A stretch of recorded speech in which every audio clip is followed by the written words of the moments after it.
Hey guys, welcome back to my channel, or welcome if you are new. In today's video, I've got 3 really fun, easy Dollar Tree DIYs. I had to think about that for a second, but they are Dollar Tree DIYs. Of course, you can use items that you find elsewhere, but I'm mainly using Dollar Tree items. I already have them in my stash. I still haven't picked up any new things to craft with yet for this Christmas season, but luckily I had plenty in my stash from the previous years. Let's get started with these DIYs. All right, so first up is one of these little house signs from the Dollar Tree. They've had these on and off for over the years. I honestly don't find them that often, but I did find one time, and I'm kind of bummed I only picked up one. But anyways, we're gonna start by I'm using my heat gun to get that sticker off, and look how easy that comes off. You can tell I had previously attempted and failed. Anyways, now I was like, can I just pop this back off? I've seen people do it, but I didn't know how easy it was. So I just kind of looked for a weak spot, went in, I think that's a putty knife, and just kind of slid it along, and then I used my heat gun. You can also use a hair dryer. I used to use my hair dryer until that broke and I didn't want to replace it because I don't actually use a hair dryer on my hair. But that kind of just softened up the glue. Now it turns out, no, I was going to say there was some little nails in this. There wasn't any nails. It was all just glue. So I just used that to soften it up a little bit and kind of kept going around until I was able to pop that back off. I did that because I really liked the wood color of the frame and I didn't want to get any paint on it, and I figured this would be easier than trying to like tape it off or just be really careful. You could also just cut some paper to size and put that in there, but I really wanted to paint it. So I popped it off and started picking off all of the paper and glue from the frame, and then I pulled off this paper. Now typically on these types of signs, well, I shouldn't know if I should say typically, but often the top layer is like a plasticky paper. So I peeled that off, and then I used a damp paper towel, let it soak on there for a minute, and then used my little putty knife scraper and started scraping that off. I got that layer of paper as well as a layer of glue. Occasionally you have to do this a couple of times in order to get it all off. Sometimes I just paint over paper as well, but I've been enjoying doing this. And then once it dries, go ahead and sand it down again if you need to get it all nice and smooth. I did pick up some new paintbrushes for myself. I'd been wanting some bigger ones, and finally did it. So I'm watering down my Waverly chalk paint just a little bit because it's at the end and it's a really kind of gloopy, gloopy gloppy. So I am just kind of dampening my paintbrush and then grabbing the paint. And I have it on that little like palette. My paint, I poured it out on a little palette thing. It would have been easier on like a plate, but that's just what I had nearby. And my paint was getting low and I didn't want to stick my paintbrush all the way down in there. So I'm going to give this a couple of coats.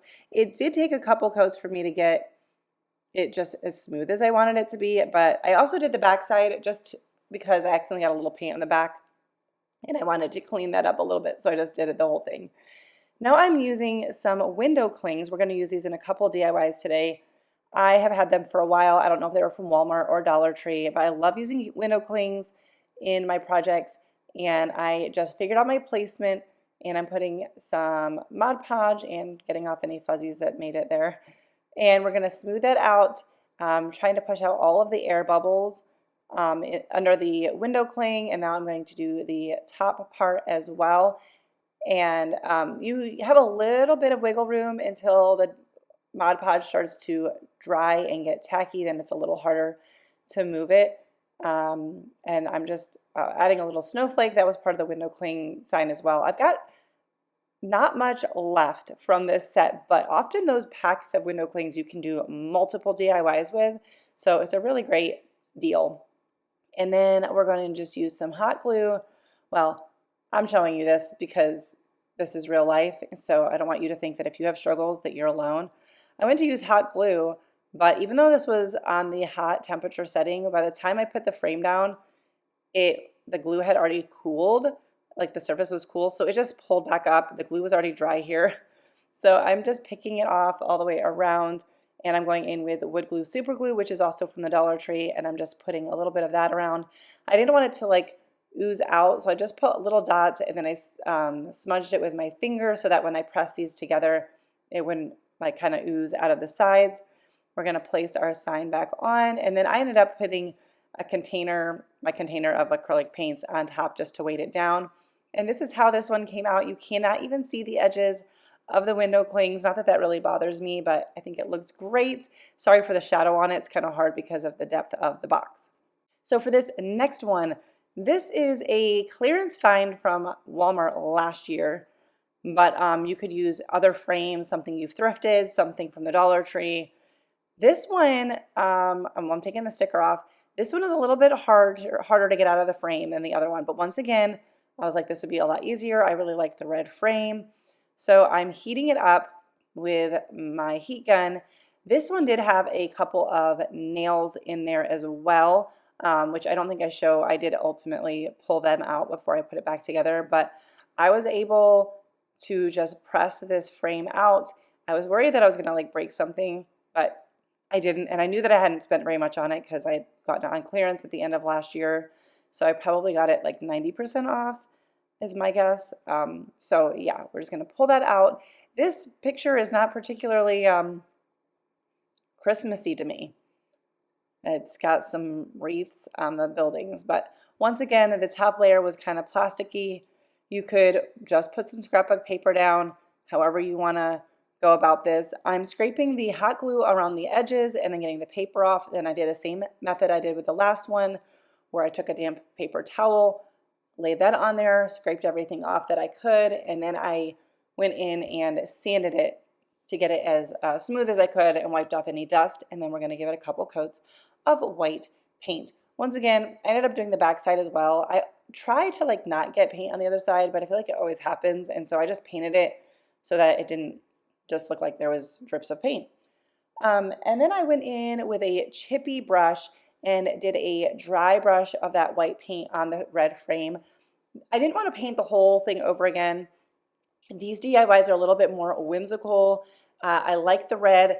It's a little bit more of an orange red than I typically go for. So I just thought that the white was kind of, I don't know, made it blend in with everything a little bit better, and I really do like how that came out. Here I am, I got some more window clings, and then I have a decal that my friend sent me, my friend Kendra at Late Night Creations. If you don't watch her, you should. She was sweet and sent me some. So I'm once again just finding placement for everything, and I'm really trying to just use up these window clings, and I love the little presents. This snowman is holding presents, so it just kind of like works and all. So I'm first figuring out the biggest pieces, and then I decided that I needed to put this decal down first because I was going to be putting some Mod Podge down for the window clings, and I didn't know if the decal would work good with that because, you know, I'm not super Cricut savvy. So once that was in place, I'm now using some Mod Podge, once again, a little bit underneath, and then I go over top to smooth it out. If you're new here, my head often gets in the way of my crafting. I like the overhead shot because I feel like you guys can see it pretty good, but then my head is always in the way. I need to figure out different placement. I just kept holding the frame over it to make sure I wasn't going too close to the edge. If you are new, besides my head always getting in the way, welcome. My name is Leanne. I enjoy sharing budget-friendly DIYs here on this channel. I use lots of Dollar Tree items, but as you can see here, I also use some Walmart clearance, Hobby Lobby clearance, thrift finds, that kind of a thing. So I hope that you consider subscribing to my channel, stick around, and see what else I have to share with you. I usually post about once a week. And yeah, so welcome. I'm so glad you are here. If you are new, say hello down in the comments, or if you're not new, say hello down in the comments. You know the drill. Leave the comments, give this video a thumbs up if you're enjoying it. It helps me out so very much. I appreciate all those little things that help YouTube want to push my video out to other viewers, and that is how I grow my channel. So I'm added on the little snowflakes. Once again, we're going in with some hot glue here. Now this time I didn't really have a problem with the glue drying, but this piece didn't fit back in as smoothly. I knew that I was going to need to like hammer it, and I have a little rubber piece on the end of the hammer just to, I don't know, I was hoping that wouldn't not ding it up, but it wouldn't fit. So I pulled off the glue, and I thought, well, maybe this little bit of paint and all of that is the problem. So I just sanded down the edges a little bit. I didn't shave off like a lot, but I did just sand it, and then I sanded down in here, cleaned out any, glue or adhesive or pieces of paper that were stuck in there and just sanded it down. And I did that until I could tell it was going to fit. We went back in with the hot glue, although I'll tell you what, this piece probably didn't need any glue because I did still have to kind of push it in there a little bit. So I know it is super secure and not going anywhere. But I love this one. Also has a hanger on it so you can easily hang it up. I don't hang it up, but I might in the end. I don't know. I haven't decorated my home yet. Okay, so now I'm just using some little greenery pieces from my stash. I always save all of the little clippings because they are great for embellishing. And one of the little red berries pops off, but I add that back on, and yeah. So some of the hardcore, like serious DIYers, like will decorate their house this early just so that they can like show you everything displayed. I'm not that hardcore, and I decorate early. Like even before YouTube, I would decorate early, but I can't.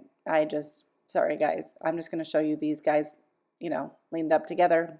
I don't have anything decorated. Okay. I mean, I do, but for fall. I have this little wooden snowflake. This is from Hobby Lobby, I think, but Dollar Tree usually carries them too. And I'm just going in with a paper towel and a little bit of paint. I didn't want like paint to get into all those little grooves and, build up. And I wanted it to dry quickly. So I just wiped it on and then hot glued that to the corner. And I thought this piece was really cute. And it will look very nicely displayed with the other one as well. All right, so for this last DIY, we're not going to use window clings, but we are using this metal ornament from the Dollar Tree. They often have metal and wood blanks, so you could do this with either one. We're going to take off the twine, which I intended to save to reuse at the end, but totally couldn't find it. It must have gotten moved or thrown away in the process of these crafts. So for the top little holder part of this ornament, I'm going to paint it. It does take a couple coats, so I'm just painting it, drying it, painting it. Just be mindful when using the heat gun with metal that the metal will get hot. And I didn't get it super close because I didn't want the paint to crack or anything like that. I was just trying to speed up the process. And then for the rest of the ornament, we're going to apply a nice thick layer of Mod Podge, and we're going to then let it dry. We're going to use the iron-on method if you're not familiar with that. It is an excellent way to attach fabric or paper to projects, and you don't get a lot of wrinkles, or any wrinkles really. So once that is fully dry, I'm attaching this fabric, which is from the Dollar Tree. I believe I did pick that up this year. It wasn't like in their Christmas stuff, but it's clearly Christmassy. And I apply some, or put down some parchment paper and iron it. I keep moving the camera there because, well, my iron was set on the place where my camera's attached. And just again, be careful, the metal will get really hot. I just use my household iron. A Cricut iron is great, but just want no steam. And that reactivates the Mod Podge, and the fabric will adhere nicely. I trimmed it down, and then I am using a sanding block, sanding away. This isn't as easy as it is with paper, but it did work. It did fray it a little bit, but it's really not that noticeable. And then there's a couple of spots that I saw were not adhered super great, so I went back in one more time and got in there with my iron. And then I'm using some antique wax and a damp paper towel for this Merry Christmas wood piece, which that's from the Dollar Tree from previous years.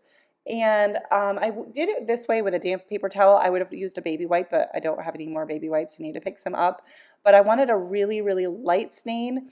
If you want it darker, you could put more on and not wipe it off right away. There's lots of different ways you can do that, but that's how I chose to. And then I'm just going to attach that with some hot glue. And I'm not sure how I'm going to display this piece yet. So I'm tying a knot at the top and then leaving the strings up top. I wanted it to hang forward, but that may change depending on how I use this. So my thought is you could use it as a giant ornament on a Christmas tree, or you can, what I'm thinking of doing is like attach it to the middle of a wreath, or you could also hang it on just like if you have any shelves with little pegs on it or that kind of a thing.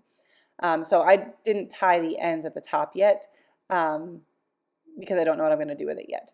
So I just pulled out from my stash a little garland piece. I think they're called garland ties from the Dollar Tree, or Hobby Lobby sells them. I trimmed it down, put on a bell, some red berries, and that was it for this one. So that is going to do it for today's video. If you liked it, please give it a thumbs up. It's a very simple way to help me out. I'd also love it if you would say hello in the comments. Tell me which one is your favorite, or just leave me an emoji.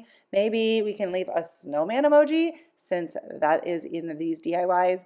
Thank you guys so much for watching, and I will see you in my next one. Bye, guys.